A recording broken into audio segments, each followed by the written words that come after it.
achieved.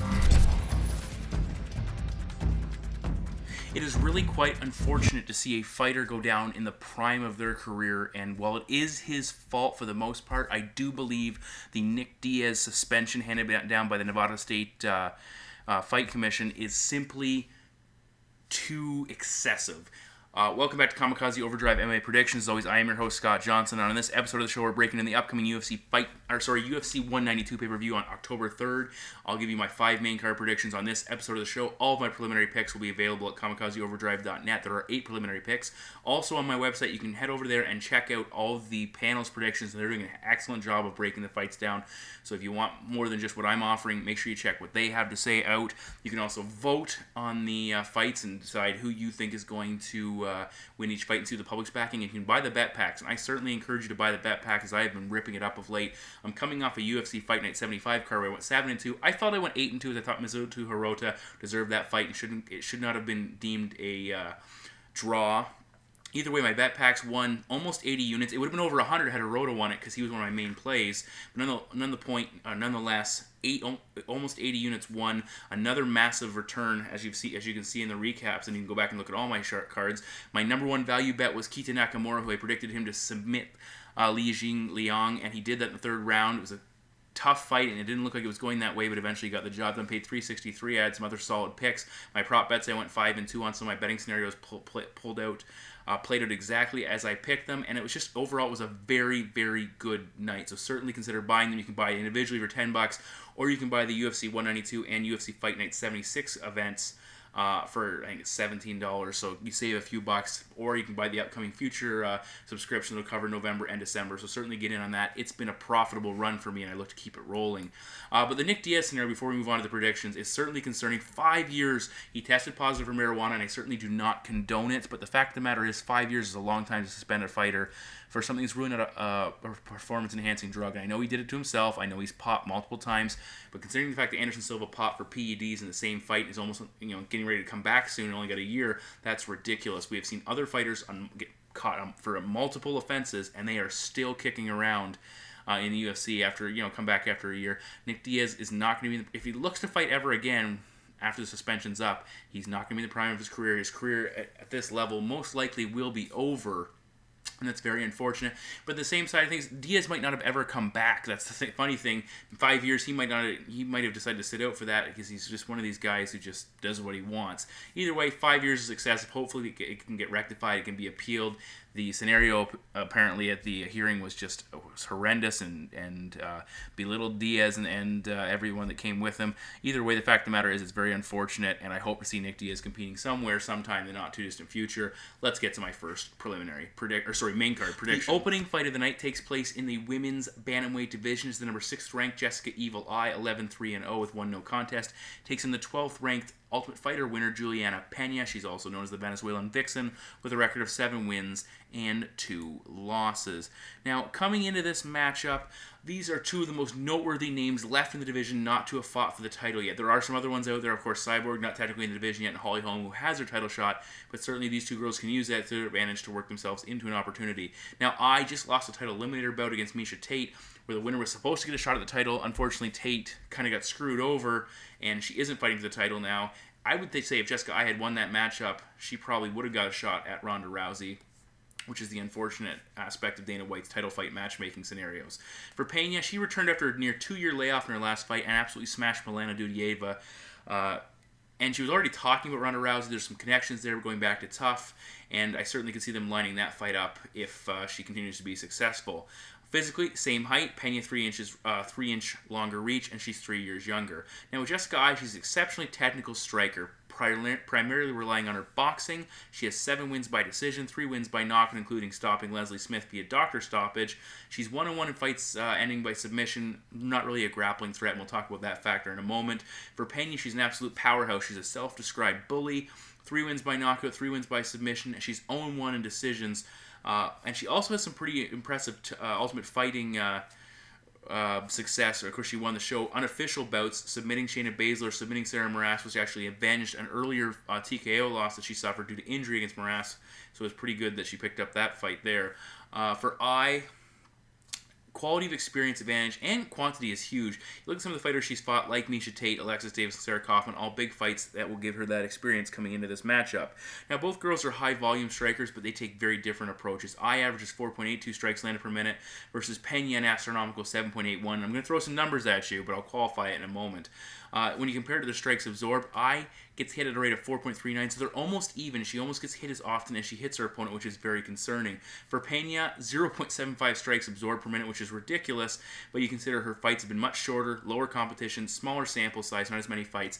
So those numbers show you what they've been doing, but they're not really worth comparing to say, oh, Pena will automatically win based on these statistics. But for I, as I said, she's a boxer. She wants this fight on the feet. She's very quick, crisp striking. She used her speed very effectively in her win, turned no contest against Sarah Kaufman. Throws a nice jab, excellent footwork. She used some good volume in close range. Had success countering Miesha Tate, was making Miesha hesitate when she wanted to come in, and she was landing that counter right hand. Not a ton of kicks, which I actually could be good here to avoid getting taken down, but it cost her against Alexis Davis, who threw kicks and used more variety and had success. I did drop, she was dropped by Miesha Tate, and became a little bit too predictable in that matchup with her combinations. Now, the concerning thing with her is once she's on the mat, and we saw that against Davis, we saw it against Tate, she's in a lot of trouble when she's fighting off her back, and for the most part, when she is put there, she is stuck there for the entire round. In the round after Miesha took her down, I was very hesitant on the feet, only landed, I think, 11 significant strikes, and that's certainly concerning. When you look at Pena, she can box, but she is a dominant top position fighter. Ground and pound is her specialty. She will absolutely hammer her opponent for a stoppage or lead them to give up a position where she can get a submission. Look for her to go for a single leg, drag her opponent to the mat from the clinch, any scenario to get it down. She will also try and bust them up in that clinch position. Against Dudieva, she worked to mount after defending an early sub and was unrelenting with the barrage of strikes she hammered down. Punches, double hammer fists, brutal elbows, and forced the official to step in and stop that fight. Now, she will take risks looking to finish. She needs to be very careful not to get bucked off and lose position. Now, the last fight she had was coming off a long layoff. I think she'll be better this time around. If Jessica Eye can keep this fight standing, I favor her. But when Pena takes her down, she will be a dominant fighter in that position, and it will also slow down Eye's future striking output because she's fearful of being put on the mat. Pena's cardio is a bit of a question mark in longer fights. She doesn't have a ton of experience, but I think she lands takedowns, moves to mount, unloads, and just busts up Jessica Eye. She could win a decision, but I think she'll eventually stop her. And my prediction is Julianna Pena to defeat Jessica Eye by TKO. For the next bout, we're all the way up the scale to the heavyweights as Shawn the Savage Jordan, 18-6-0, takes on Ruslan Leopard Magomedov, 13 wins and 1 loss. We have multiple USA versus Russia matchups in this card. This is just another example. Now, this is a very nice heavyweight bout between two unranked guys looking to crack the top 15 and get their name out there. Jordan's been around obviously a lot longer. He has won 3 in a row, put together a nice little winning streak. All the 3 wins coming by knockout, including that hook kick TKO over Derrick Lewis in his last fight, which is pretty darn impressive. For Magomedov, he's 2-0 in the UFC with wins over Viktor Pesta, who fights in the undercard, and Josh Copeland, so lower level guys. But he also has wins for former UFC champions Rico Rodriguez and Tim Sylvia, 2 guys who are obviously past their prime, but still nice wins to have on your resume. Physically, Mags is the bigger man, 3-inch height advantage, 3-inch reach advantage. He's 2 years younger, but actually Shawn Jordan will come in 15 to 20 pounds heavier. Jordan is built like an absolute tree stump. For Shawn, 14 wins by knockout, 3-0 in fights ended by submission, 1-2 when going the distance. For Magomedov, he has 4 wins by knockout compared to 1 loss. He's 2-0 in fights ending by submission, but this is impressive. 7-0 when going the distance, which is something you normally don't hear with heavyweights. You don't hear that many decision wins, and that's what has been his forte over his career. Concerning numbers for Shawn Jordan, 4 losses by knockout, including to Matt Mitrione and Gabriel Gonzaga, so it really brings into question his chin, and obviously at heavyweight it's magnified. He's also 1-2 when going the distance, compared to 11 first-round finishes, so longer fights he's had mixed results. When he fought Jack May, he was a very big heavyweight. He was having a lot of fight with issues with the reach and length of May. May was being a lot busier, and there's some certain evidence suggesting that had that fight gone the distance, May might have got the nod. We saw Jordan hurt a couple times and really had a lot of trouble, similar to the Matt Mitrione fight where Jordan ultimately got stopped at the end of the first round. Jordan, though, he's exceptionally athletic. He's very quick for a heavyweight, which can give a lot of people a lot of issues. He has quick hands, but he tends to leave himself open when attacking, especially if he gets wild. He will take a shot to give one, which has cost him in the past. Now, he has an almost even striking exchange rate, which is certainly concerning at the heavyweight with the heavyweight power. But compared to Magomedov, who outlands opponents by almost 2 strikes land per minute, but again, smaller sample size, lower level competition, but just to give you an idea where they're both at. Look for Jordan to look for a single leg, dump his opponent on his back. Against Derrick Lewis, he had a lot of success with his wrestling, and he needs to find success here against Magomedov to leave this cage with a W. For Magomedov, he showed good takedown defense against Viktor Pesta. He was taken down a couple of times, but he wants to keep this fight vertical to have success. He's a former kickboxer, throws an exceptionally nice right hand, a nice hard uppercut as well. He has very fast hands, surprisingly fast hands. Finishes combinations with a kick, which is a nice way to cap things off. And he actually has a very, very strong kicking game. Nice left head kick. He hurt Pesta with it. He will throw some exceptionally big body kicks, so I think can be very effective against Shawn Jordan here. And we saw a jumping switch kick that I think actually used his toenail to clip his opponent's eye. I guess it was against Josh Copeland, but either way, it was very impressive to see a big man throw a kick like that. He can also he can counter strike, but he tends to fall in love with his counter striking and let his opponent engage first, and they can actually feint out his strikes where they constantly are faking attempts to attack, and he's throwing his punches and kicks, and they're able to anticipate and make their next move. In the Pesta fight, he was hurt a couple times but survived, so he's got a pretty decent chin. Now, Jordan needs to use his wrestling successfully or turn this into a sloppy brawl and hope to catch his opponent. I like the superior technical striking of Magomedov along with his reach, plus Jordan's chin is a major issue, and Mags also has the edge in longer fights, which will show up as well. I think there's a step up for Magomedov, 11-month layoff as well, which is a little bit concerning, but he has most advantages on paper when you look at this matchup, and my prediction is Ruslan Magomedov to defeat Shawn Jordan by TKO and watch for that left high kick. Even though he's a decision machine, I think Jordan's right for the picking for a knockout loss. So Magomedov by knockout. Fight number 3 on the main card takes place in the UFC's light heavyweight division and features the number 4th ranked Ryan Darth Bader, 20 wins and 4 losses, taking the former champion and Ultimate Fighter, actually both these guys Ultimate Fighter winners, the number 5 ranked Rashad Evans, 24-3-1. Welcome back, Sugar Rashad, to the cage. Now, this could very well be a number 1 contender's bout. Not necessarily, but certainly has some potential to lead the winner to a shot at the title. Again, it all depends on what mood Dana's in. He might say it's number 1 contender. He might shake the guy's hand, say, you're fighting the title next, and then he'll go home, have a coffee, and go, you know what? No, you're going to fight on the prelims in your next fight. Just kidding. Not really. For Rashad Evans, he's been on the shelf for almost 2 years. His last fight came at UFC 167 against Chael Sonnen. For Ryan Bader, he's won 4 fights. He's 4-0 since Rashad last entered the cage. So obviously Bader much more active, and Rashad suffering through a lot of injuries and setbacks.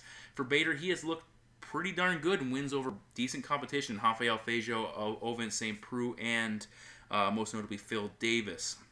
For Evans, he beat a middleweight Chael Sonnen in his last matchup. He had a split decision win against Dan Henderson, who's headed downhill. He lost to Little Nog and, of course, the John Jones fight. His last legitimate win over a top-ranked fighter came all the way back in early 2012 against the aforementioned Phil Davis. And that was a good performance on Evans' part, and you see where he's kind of had some issues of late, really putting things together. For Bader, 3 inches taller, same reach. Bader is 4 years younger than Rashad. Both men are former collegiate wrestlers, NCAA Division I. Evans is a BJJ black belt, Bader's a purple belt. And when you look at these two guys and their tendencies, there's a very good chance we could see their wrestling skills cancel each other out, and we're headed towards a kickboxing matchup. Both guys typical wrestler-boxer combination fighters. Bader, 6 wins by knockout. Evans, 8 wins by knockout. Bader has been stopped twice by KO or TKO. Evans once. Evans just 1 submission win. Bader 4-2 in fights ended by submission. So you kind of get the idea where this fight should take place. A couple other things. Bader 9 known decisions. Evans 10-2. So very good at distancing themselves from their opposition in longer fights. Bader has won 4 straight by decision. Evans has had won 4 in a row before the Sonnen fight and 6 of his last 7. So there's a very real chance this fight is going to go the distance. Bader has shown a lot of improvement since he got knocked out by Glover Teixeira. In a fight where he hurt Glover, couldn't finish, and ultimately got smashed. He against Phil Davis, where he was the underdog, lots of movement. He was stuffing Davis's takedowns, which was a key to his success. Used a good sprawl, front headlock position to control the position and get things back to a spot where he was more comfortable. When he was taken down, he got up very quickly. I didn't like the way he was getting tagged with some hard leg kicks in that matchup, and that cost him. We'll see if Rashad picked up on that, and we'll try and capitalize on. Now, what Bader does, he has some good kicks of his own, which he's really improved upon. A good switch kick to the body. He'll also throw some snappy low kicks. His right hand is his big weapon. He'll pair it off with a left jab, and he will throw that left jab right hook combination, and he'll also counter with his right as well, which can be very effective. For Evans, he has some power in his right. He will look at double or triple up and try and use the speed to wrap, catch you with a quick but not full powered shot and really, back you up. He covers distance exceptionally well with a nice left jab, head movement, fakes. he can be very deceptive on the feet. But he has had issues with some prolonged periods of inactivity. We saw it against Dan Henderson, was the issue against Nogueira, where he's constantly pawing out with his hand, trying to gauge the distance, but not engaging and letting Nogueira be busier. When he did have success against Henderson, it was when he swarmed him along the cage, and it also led to takedowns and top position ground opportunities. He put Henderson to the cage, used the clinch as well. We saw it, he had a lot of success against Chael against the cage, double leg, put him down, good ground and pound as well. From top position, which can be an effective weapon if he can get in a spot to use that against Bader. But his chin is a bit of an issue. We saw him hurt by Rampage. He was dropped by a Henderson jab. He was knocked out by Lyoto Machida. He was wobbled by Jon Jones. And, he had a lot of trouble engaging Jon Jones, I think, for fear of being tagged. And I think if Bader can land with some power early on, that could be a factor in this matchup. Additionally, the prolonged layoff of Evans is concerning. He's also 36 years old. He's getting up there, and that's going to cost him some of that speed that has made him so effective. And that's certainly a concerning aspect of this matchup. For me, Bader has to engage. He has to remain busier, keep working, use that lateral movement, jab, body kicks, leg kicks. Evans doesn't blow guys up with his volume, and that keeps fights very, very close. I think Bader will do a better job of staying busy, and when Evans can't land takedowns in his fights, they are much closer. Potentially, I could see a split decision here. Again, I keep saying it, but it's going to be an exceptionally tight fight. I think the ring rust of Evans, the activity of Bader plays a role here, and I've got a minor upset, or kind of a bigger upset, as my prediction is Ryan Bader to defeat Rashad Evans by decision.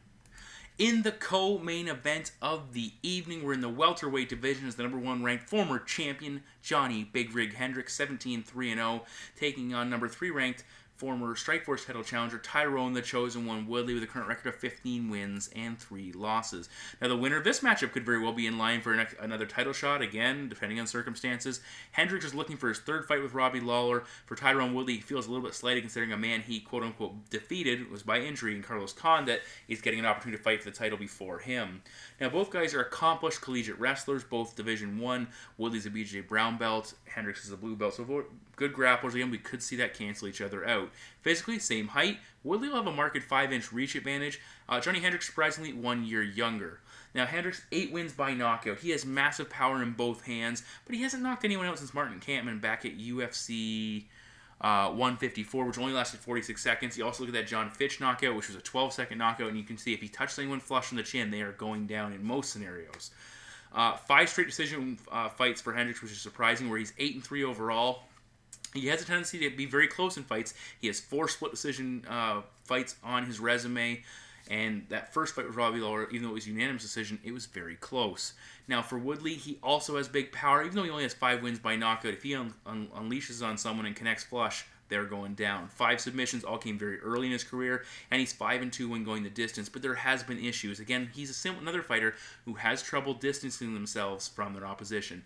He has had a split decision or a loss in his last 4 fights to go the distance. 3 of his 5 decision wins overall have been splits. Again, trouble distancing himself, and has a lot to do with the fact he gets hit actually more than he actually hits his opponent. He's not built for long fights overall. His cardio is always a struggle. He will slow down. He struggles with pressure, as we saw in the Rory McDonald fight.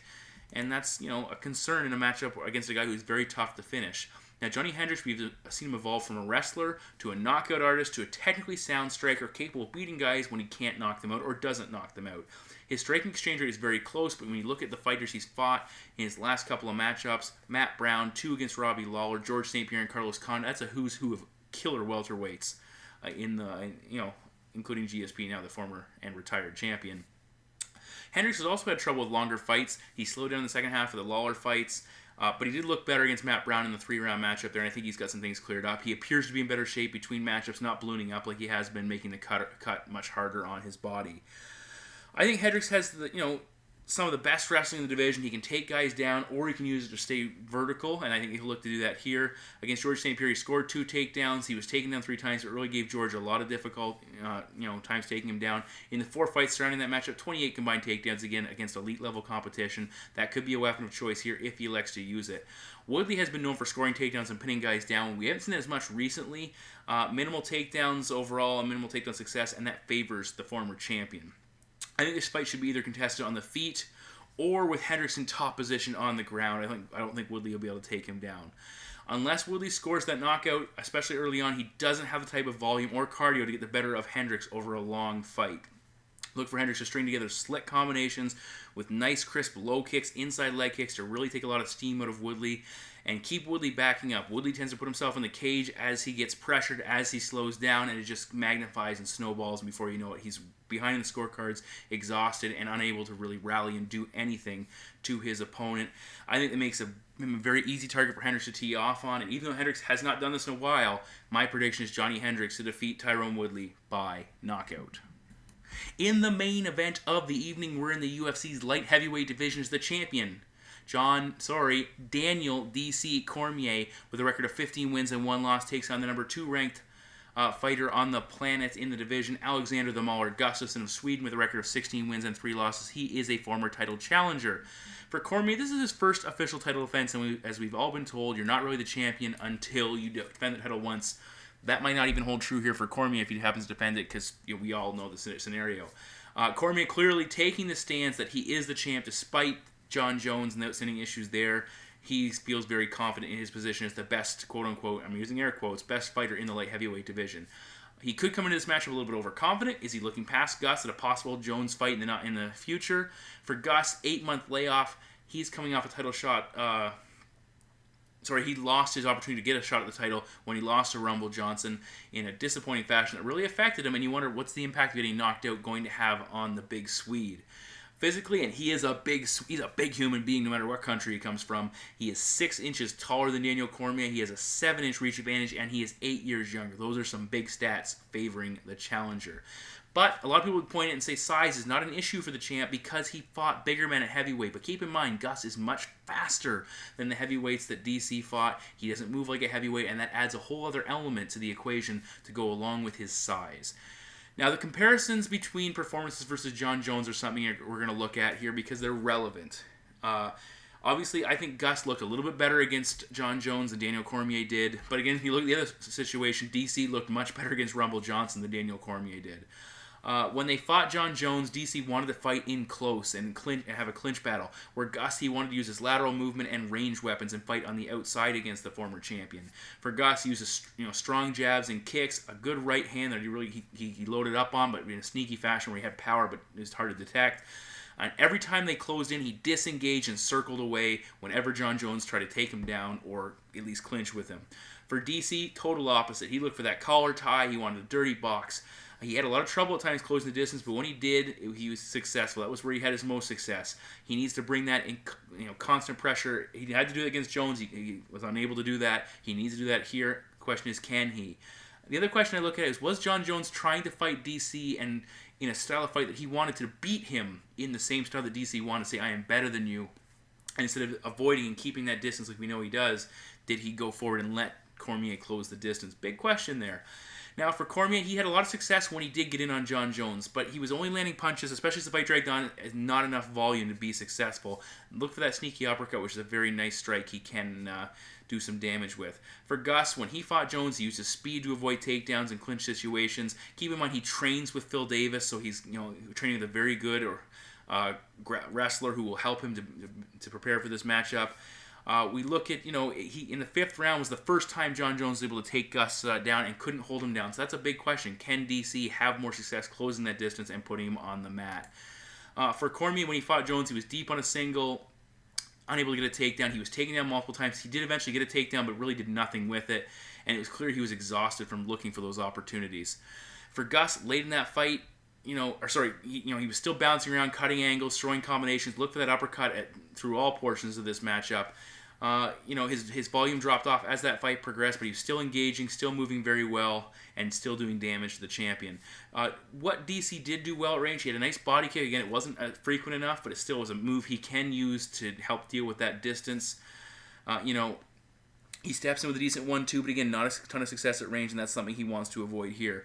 Comparison volume in that matchup, Gus landed 110 strikes, Cormier landed 58. Again, but they were looking for different types of fights. Gustafsson wanted range, he wanted to put volume on. Cormier was more focused on getting position and then unloading, and that's why his striking totals are lower. But again, it's worth looking at. When you look at DC, when he fought Rumble Johnson, he was tagged by Rumble at distance right off the bat. He looked to tie up, and he was capitalizing on AJ, overcommitting on his punches, and was able to get in grappling situations because Johnson was looking for the knockout and not really putting up a good defensive front. Whenever they were at distance, he was having trouble with Rumble Johnson, and he was getting tagged with some leg kicks, and he was getting busted up at times, but as soon as he closed the distance, it was all Daniel Cormier. And again, Rumble stood right in front of him, which allowed him to close the distance. He was throwing kicks, which allowed Cormier to grab a hold of him and tie him up. That's not something Gustafsson is not going to do. Rumble was spent after the second round in that matchup. He still had some success at range, but again, DC took advantage of his poor cardio, and again, that's not a scenario we're going to see in this matchup with Gustafsson.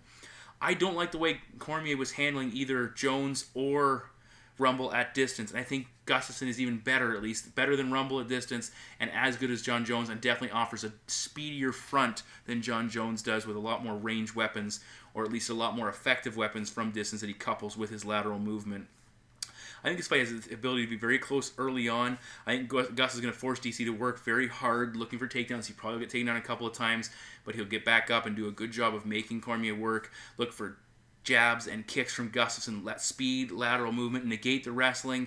I think Gus is younger, he's much bigger, he's quicker, he won't fight DC's type of fight, and my prediction is Alexander Gustafsson to defeat Daniel Cormier and take home the UFC's light heavyweight title and set up a much anticipated rematch that we've all been waiting for between Gustafsson and Jones, if Jones elects to come back and fight. Either way, my prediction is Alexander Gustafsson to defeat Daniel Cormier, again, as I said, by decision. So those are my 5 main card predictions for UFC 192. A little bit long-winded, but I like these matchups. There's some good quality matchups, and they deserve a comprehensive breakdown. As I said, all of my preliminary picks for those people who seem to miss this all the time are available at kamikazeoverdrive.net. Consider buying the bet packs as they continue to have a lot of success. Again, it could change any moment, but you want to be on the right side when it continues to flow and not continually missing out on these opportunities. Buy the subscription if you have the opportunity to do so. It's certainly worth the investment. As always, guys, thanks for listening. If you're on the YouTube version of this, not on my website, make sure you click the subscribe button. I greatly appreciate it. Vote in the polls. Check out the other my preliminary predictions. Check out the prediction panel. And again, as always, thanks very much, guys, and take care.